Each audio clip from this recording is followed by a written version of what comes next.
Assalamualaikum, salam sejahtera dan selamat kembali ke channel Abang. Jadi Abang ucapkan terima kasih pada korang semua sebab setia dengan cerita-cerita Abang. Walaupun Abang tak letakkan muzik-muzik, latar muzik yang menakutkan ataupun Abang tak letakkan gambar-gambar yang menakutkan, dan Abang pun tak tahu macam mana nak buktikan semua cerita yang Abang sampaikan ni adalah bukan Abang reka sendiri, dan bukan Abang ambil daripada Google, tapi adalah cerita yang orang sampaikan.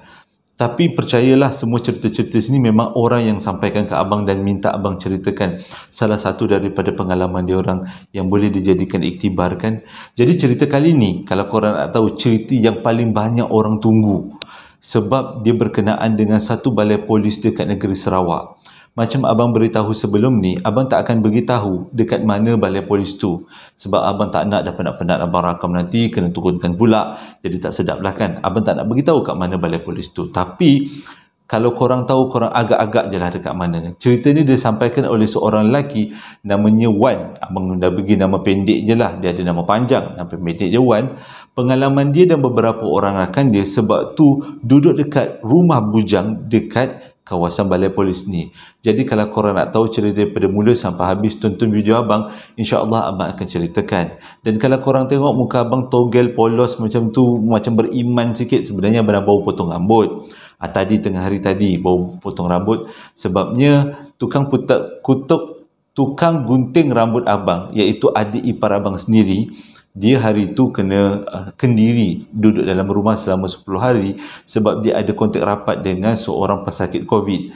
Tapi dia tak kena COVID lah, dia negatif lah. Tapi dia kenalah buat kuarantin diri selama 10 hari. Memang kerjanya adalah, salah satu kerjanya adalah tukang gunting rambut profesional. Jadi Abang memang gunting rambut dengan dia. Jadi selepas dia kena kuarantin, Abang tak boleh nak gunting rambut. Yang ni baru dapat gunting rambut. Sebab itu muka Abang nampak macam kacang sekarang. Macam kacang sanggai. Sanggai. Jadi nampak macam polos je kan, yang beriman je muka. Jadi kalau korang nak tahu cerita pada mula sampai habis, tonton video Abang, insya-Allah Abang akan ceritakan.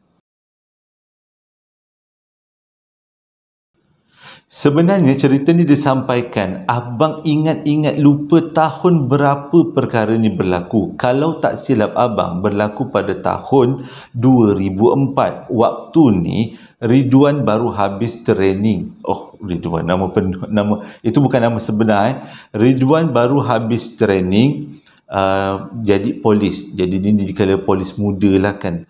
Lepas dia habis training, dia ni orang Sarawak. Sama ada orang Sarawak atau orang Sabah lah macam tu. Tapi kalau tak silap Abang, orang Sabah. Dia dapat diposting ke satu balai polis di negeri Sarawak. Dan balai polis ni antara balai polis yang besar sebab dia menempatkan dia punya barek polis untuk polis-polis muda yang bujang, boleh dikatakan bertingkat-tingkat dan agak besar. Jadi bila dapatlah dia posting dekat tempat baru, dia rasa macam bersemangat dah nak bekerja. Yalah, polis muda kan, bersemangat nak menabur bakti kepada negara, kepada negeri Sarawak dan juga kepada negara.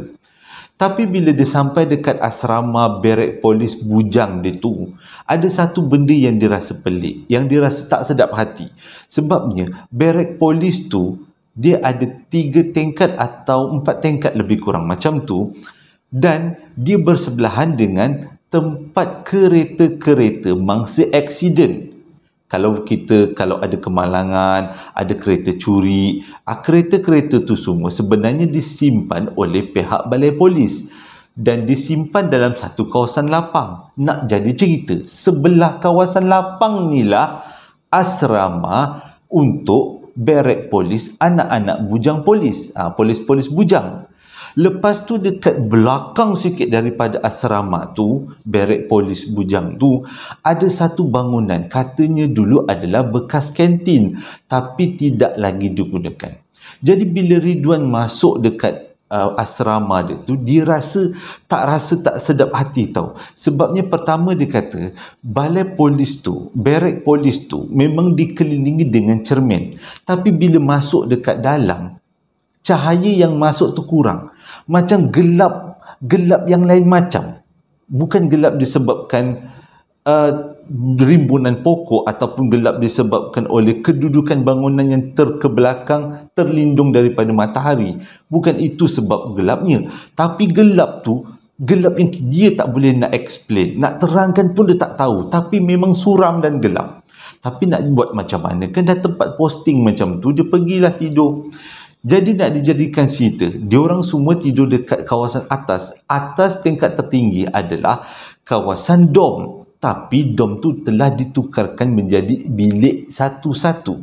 Jadi dengan kata lain, orang polis bujang, bila tidur dekat situ, dia akan tidur dalam bilik dia sendiri. Ada banyak bilik lah. Kalau dulu dom panjang macam tu je kan, 10 orang macam tu, 20 orang. Tapi kali ni dah dipecahkan partition-partition ikut bilik-bilik. Jadi hari pertama, hari kedua dia tidur tak ada masalah. Okey je. Cuma dia mengelak untuk tidur lewat malam. Sebab dia kan, abang lupa nak alihkan MBPO. Jadi dia elakkan daripada tidur lewat malam. Sebabnya dia kata kalau dia tidur lewat malam, dia takut ada benda-benda yang bukan-bukan. Sebab memang suram, dia kata. Kalau korang yang ditempatkan dekat balai polis tu boleh komen-komen kat bawah. Memang suram. Dia punya cluenya adalah barek polis bujang bersebelahan dengan kawasan lapang tempat letak kereta yang bekas aksiden, bekas curi semua. Dan dekat belakang tu pula ada bangunan lama. Kalau tak silap dia adalah bekas kantin. Itu bagi clue-clue je lah. Jadi bila dia duduk situ hari pertama, dia tak ada pun alami apa-apa. Cuma dia rasa macam seram, tapi dia kuat-kuatkan semangat. Memang pihak polis selalunya waktu training pun memang dilatih untuk berani. Apa-apa keadaan kena berani, jangan terlalu takut. Jadi itulah, selepas dilatih macam tu, dia pun semangat dia tu lain macam lah, semangat dia berani. Jadi selang sebulan, kalau tak silap abang 2 bulan, datanglah seorang polis baru dipindahkan di balai polis tersebut. Jadi polis itu pun bujang dan ditempatkan di barek polis bujang. Nak jadi cerita, bilik diorang ni dekat-dekat. Bila polis baru tu duduk dekat bilik tu, dan tak ada apa-apa malam pertama, tapi lain pula berlaku dekat malam kedua, iaitu polis tu mengadu dekat kawan-kawan polis yang duduk di kawasan barek bujang tu. Dia cakap dia kena ganggu sejak dia datang situ. Macam-macam gangguan. Tapi dia tak beritahu dekat kawan-kawan bentuk gangguan macam mana. Tapi dia kata dia dah kena ganggu dan selalu tak boleh tidur. Jadi kawan-kawan pun berpakat-pakat, kalau kau takut, kau tidur bilik kita orang, ataupun kita orang tidur bilik kau, untuk mengelakkan kau rasa tak selesa. Okeylah, tak ada masalah. Jadi si Ridwan ni teruskanlah kehidupan dia sebagai polis muda dekat balai polis besar tu, dekat negeri Sarawak tu. Nak jadi cerita, dia dapat tugasan lain. Selang beberapa 2-3 bulan lepas tu, dia dapat tugasan baru, iaitu dia kena pergi dekat satu balai polis di pendalaman. Yang jalan nak pergi ke balai polis tu kena lalu jalan air, iaitu jalan sungai. Bila dah sampai dekat sana, dia kena bertugas di sana selama 2 bulan. Tapi bila dia sampai dekat balai polis tu, nak jadi cerita, balai polis tu dia kata tak macam langsung balai polis, macam pondok buruk. Dia kata sebab dia terlalu dalam, tak ada jalan darat, dia ada jalan air je nak ke situ. Jadi dia duduklah dekat situ dengan seorang penyelidik. Ada 2 orang je lah dekat balai polis tu.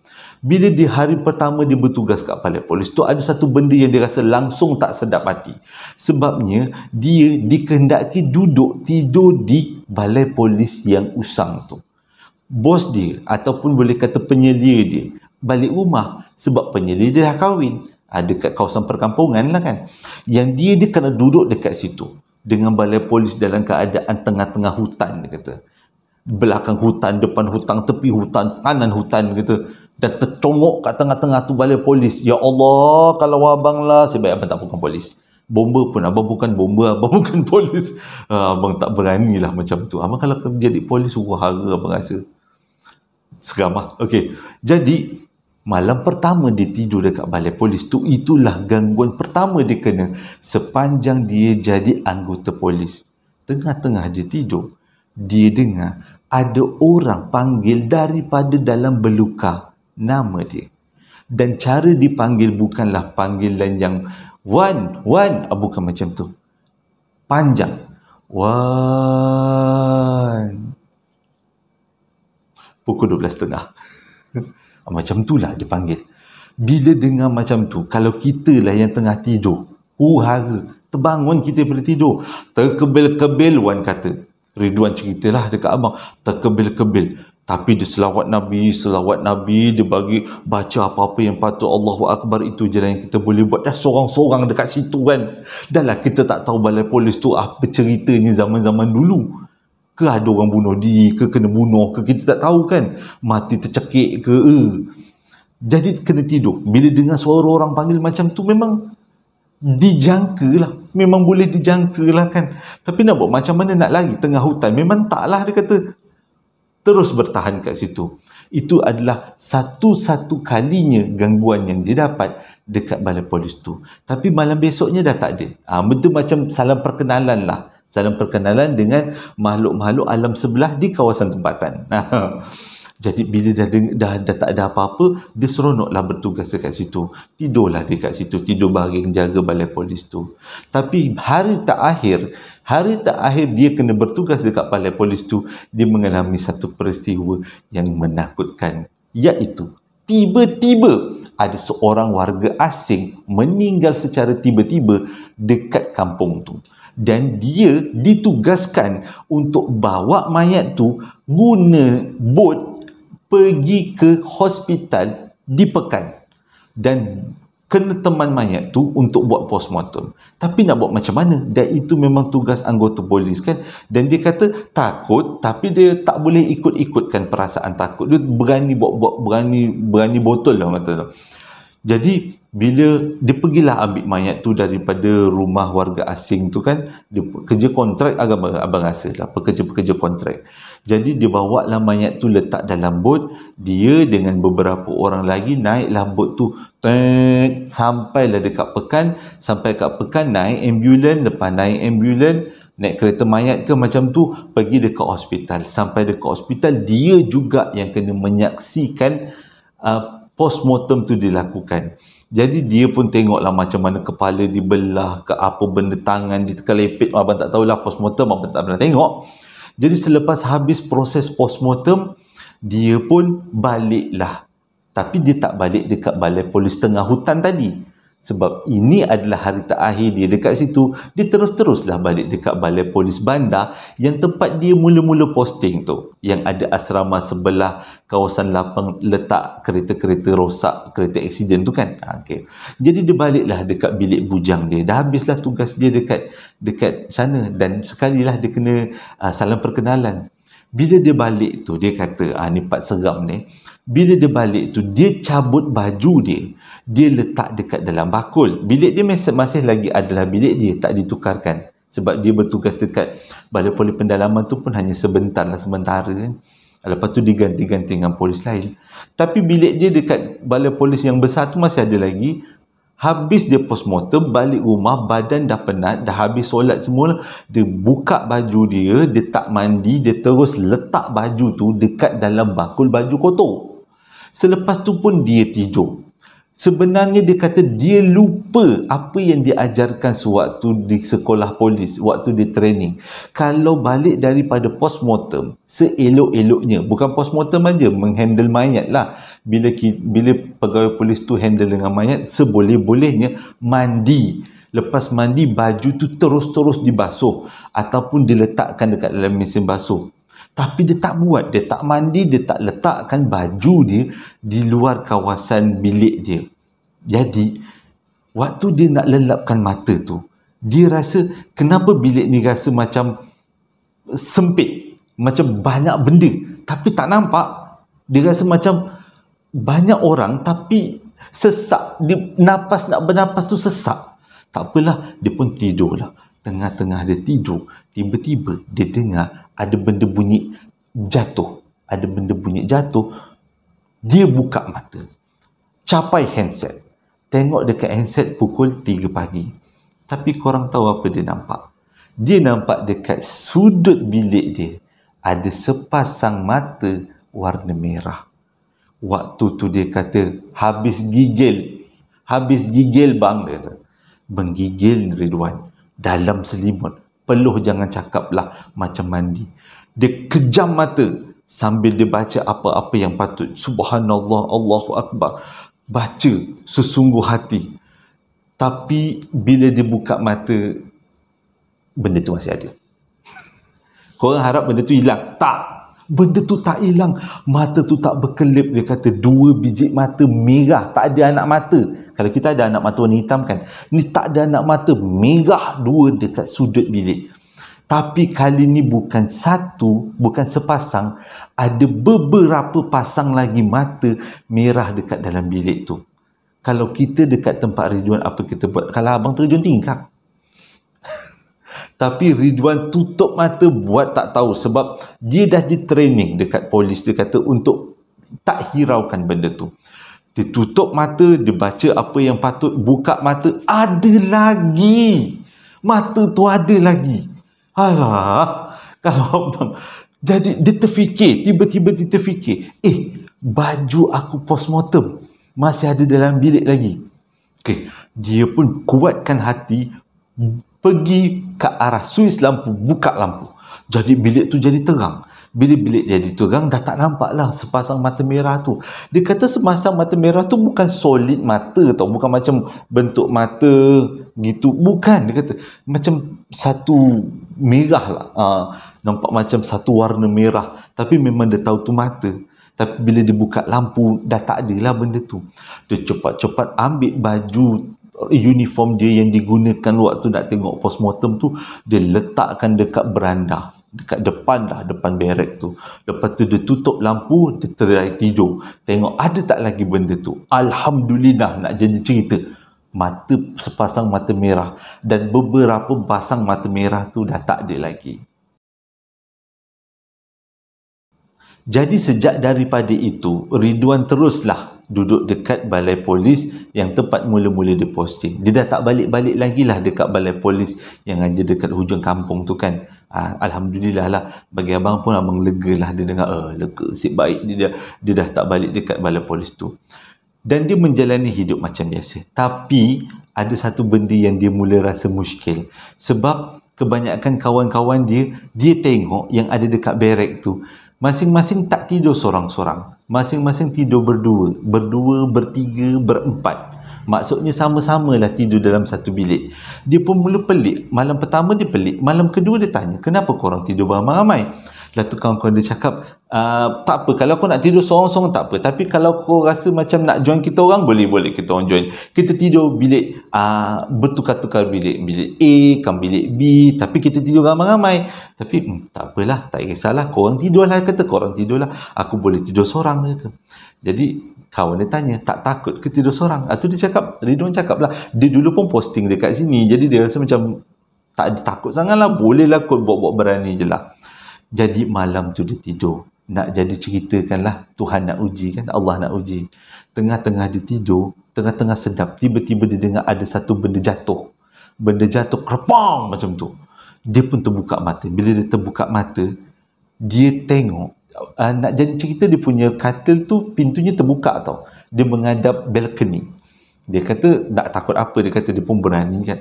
Bila dia tengok tingkap dia terbuka, pintu dia terbuka dan pintu tu menghala ke balcony, dan dekat balcony tu dia nampak makcik rockers. Bukan tengah buat konsert, tapi tengah berdiri tegak macam tiang. Diam kat situ.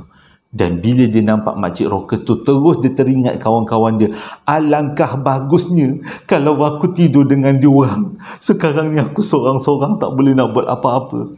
Jadi dia pun selimut badan dia daripada kaki sampai ke kepala sambil menggigil-gigil. Tapi boleh kata, mungkinlah dia kata dalam keadaan menggigil-gigil tu dengar katil yang bergoyang-goyang kan. Jadi tiba-tiba badan dia digerakkan. Dia dah takut dah masa tu. Alamak, siapa pula yang gerakkan dia ni? Rupanya kawan dia datang. Kawan dia tanya, Ridwan kau okey tak? Lepas tu Ridwan cakap, weh aku nampak tadi dekat balcony makcik rockers weh. Aku nak buat apa? Tak apa Ridwan, tidur dengan kita orang. Dia kata, kita orang pun dah biasa kena macam ni. Jadi dia pun tidur dengan kawan-kawan dia ramai-ramai. Ada sini 4 bilik, bilik ni 4 bilik, bilik sana 4 bilik. Ramai-ramai lah tidur dalam 4 bilik tu. Jadi sejak daripada tu diorang pun tidur beramai-ramai dalam satu bilik. Tapi bilik ni bertukar-tukar, kata Ridwan. Okey. Tiba-tiba itu selang beberapa minggu lepas tu. Dan bila dah tidur ramai-ramai pun semangat pun berkongsi semangat, menyokong semangat satu sama lain. Tapi kisah seram tu tak berhenti dekat situ. Kisah seram tu berterusan. Pada satu malam, dia dengar ada orang berlari-lari dekat balkoni. Lepas tu, empat-empatnya dengar ni. Empat-empat dengar. Empat-empat kejutkan satu sama lain. Dan bisik-bisik lah, kau dengar tak? Dengar tak? Dengar weh, dengar. Dah rasa takut dah. Kau abang. Tapi lepas tu, dia orang buka WhatsApp group kan. WhatsApp group ke, message group ke. Tanya dengan bilik-bilik lain. Rupanya bilik-bilik lain pun belum tidur, terjaga sebab benda tu berlari dekat balkoni macam nak gila, kerepang macam tu, guduk macam tu. Jadi semua bilik yang walaupun banyak orang semua terjaga dan semuanya cakap kita orang dengar benda yang sama. Jadi dengan kata lain, bila semua orang dengar benda yang sama, buat tak tahu je lah, kunci bilik, tarik selimut, teruskan tidur. Buat bodoh je. Tapi dia kata Ridwan, sehingga matanya terlelap, tertutup, masih lagi dengar benda tu berlari-lari dekat kawasan balkoni. Okey, tak apa. Selepas tu, hidupnya berjalan macam biasa. Hatinya dah makin okey lah. Sebenarnya, bos-bos dia kat situ, dia kata tak tahu yang dia orang ni tidur satu bilik 4 orang, satu bilik 3 orang tau. Bos-bos tak tahu. Bos-bos kat balai polis tu lah. Dan bos-bos tu anggap benda tu macam dia orang semua tidur dalam bilik seorang satu lah kan. Tapi sebenarnya tak. Dia orang terpaksa menyokong satu sama lain. Semangatnya terpaksa disatukan. Okay. Jadi ini adalah kemuncak kepada keseraman cerita dia. Selepas tu dia kata, dia terpaksa siasat dari mana datangnya benda-benda Allah tu dan minta tolong kepada ramai sini untuk menyelesaikan masalah ni. Jadi dia kata, malam tu dia tidur satu bilik 4 orang. Dan dia tidur sebelah tingkap.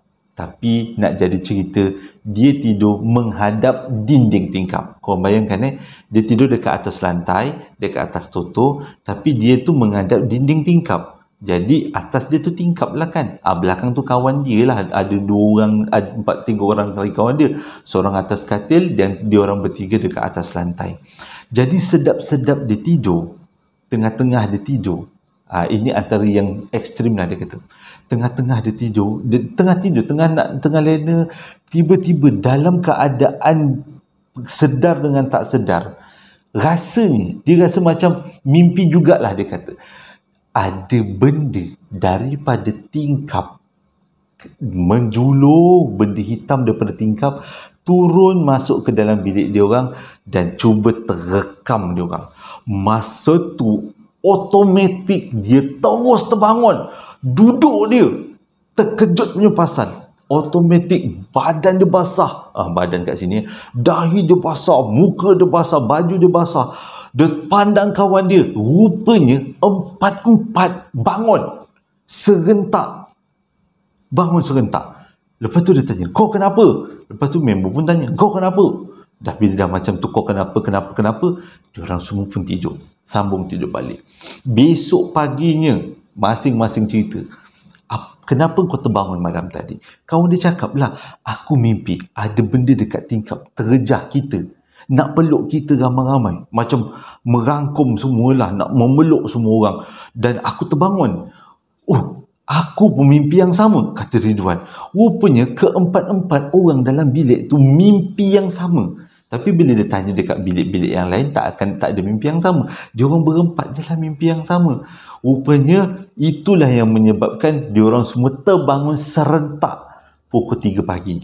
Serentak terbangun sebab rasanya ada benda makhluk gaib yang nak peluk dia orang. Okey, tak apa. Bila balik, tidur macam biasa. Tapi kali ni bukan bilik yang tu, berpindah pula bilik lain. Dan berpindah bilik lain ni agak scary sikit sebab bilik tu adalah bilik paling hujung. Sebab kan biliknya berpindah-pindah lah kan, tak naklah bilik orang ni tidur bilik orang ni, pindah-pindah lah bilik lain kan. Jadi dia pindah kali ni bilik paling hujung. Bilik yang paling dekat dengan satu bangunan kosong yang dekat, yang abang cakap bekas kantin tu kan. Okay. Kali ni ini adalah penutup. Selepas tu dia rasa macam stres. Dia terpaksa minta beritahu pada pihak ketua balai lah dengan apa yang berlaku. Jadi malam tu dia kata dia tidur macam biasa. Bila dia tidur macam biasa, dia membelakangkan kawan dia. Dia ada 4 orang kan bilik tu. Dia membelakangkan kawan dia. Bila dia membelakangkan kawan dia, tengah-tengah tidur, tiba-tiba bahunya digoyang. Goyang lah, bahunya dia goyang. Dia pun cakap, tolonglah weh, aku nak tidur besok nak bangun pagi. Kau tak payahlah kacau-kacau aku. Dia diam. Selang 5 minit, bahu dia digoyang semula. Kalinda marah dah. Aku nak tidur, kau tak payahlah kacau-kacau. Dah pergi sana lah. Kali ketiga, kali ni dia tak goyang bahu. Dia tolak bahu Ridwan sampai Ridwan punya bahu tergalih. Macam nak dibangunkan. Tertolak badan dia. Dia pun bangun lah tengok member sebelah. Bila dia tengok member sebelah dah terbongkang. Siap berkeruh. Krok lagi. Dah tidur. Dia kejut member dia. Weh, bangun. Dia. Kenapa? Kawan dia terpisat-pisat mata. Dia tergonyol-gonyol mata. Apa hal dia? Kau tadi pegang bahu aku kerja kau pegang bahu kau pula. Aku ngantuk tidur ni. Bila dia soal, tapi tengok daripada keadaan kawan dia, memang bukan kawan dia yang gerakkan bahu dia. Bukan kawan dia, tapi benda tu. Tapi waktu tu dia kata, selalunya aku nampak. Kali ni kau main pegang pula Dulu jauh je aku nampak, sekarang dah makin dekat pula. Dia tak boleh jadi. Dia berazam. Besok paginya, dia pergi tahu dekat sini-sini dekat balai polis tu. Lepas tu sini-sini tu cakap, tergelak-gelak sini-sini tu. Sini-sini tu cakap apa? Dulu masa kita orang duduk dekat barek polis ni, barek bujang tu, kita orang pun kena benda yang sama. So, memang biasalah.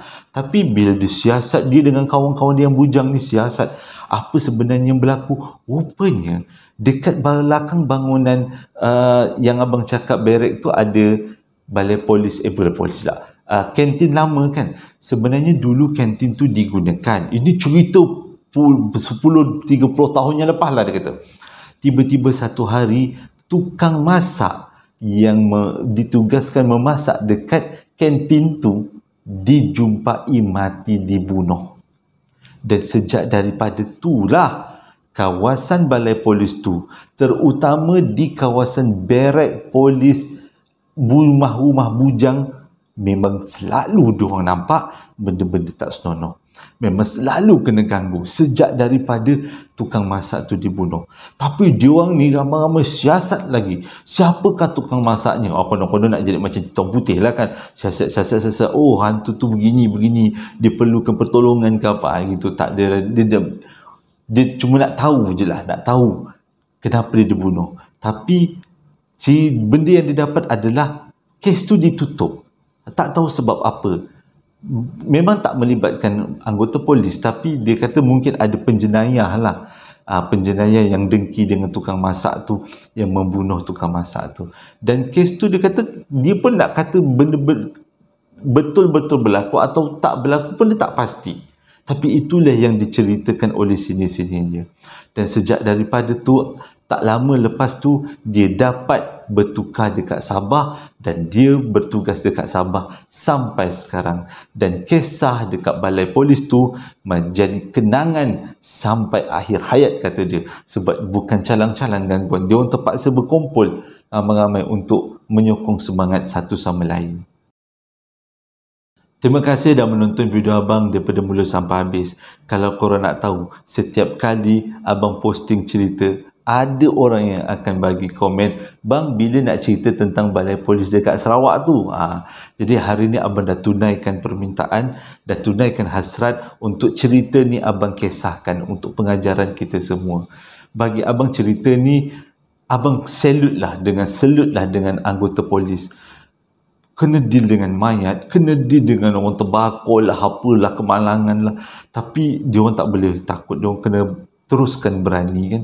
Kalau abang kecut perut, kecut segala kecut, dah nasib baik abang bukan polis. Okey, terima kasih dah menonton video abang daripada mula sampai habis. InsyaAllah abang akan ceritakan kisah lain dia akan datang. Hingga berjumpa lagi dalam posting abang yang akan datang. Assalamualaikum warahmatullahi wabarakatuh.